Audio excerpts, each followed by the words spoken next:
Bem-vindos a este guia técnico sobre o Dyson SV14.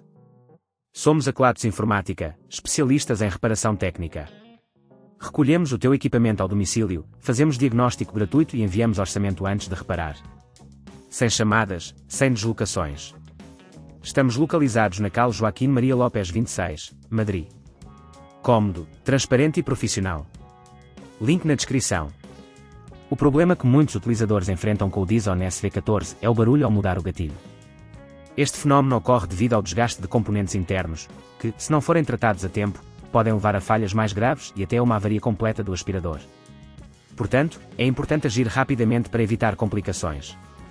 Para a reparação deste problema, vais precisar de algumas ferramentas básicas como um conjunto de chaves de fenda, uma pinça e, se possível, uma lâmpada de trabalho para ver melhor no interior do aparelho.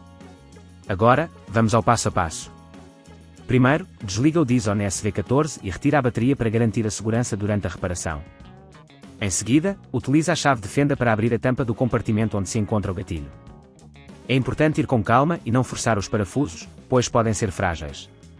Após abrir, verifica o mecanismo do gatilho.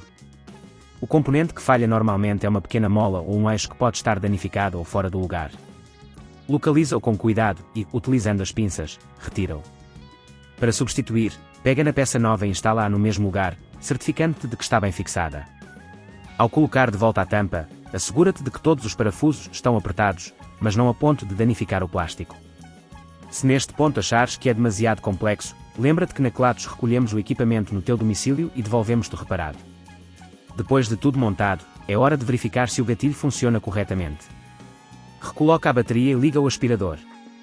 Se tudo correr bem, o barulho deve ter desaparecido e o gatilho deve operar suavemente. Para evitar que o problema volte a ocorrer, recomenda-se fazer uma limpeza regular do aparelho e verificar se há algum desgaste nos componentes. Assim, garantimos que o Dyson SV14 se mantém em bom estado por mais tempo. Se não queres arriscar danificar o teu equipamento, na Kelatos recolhemos, reparamos e devolvemos ao teu domicílio em todo o Portugal continental. Link na descrição.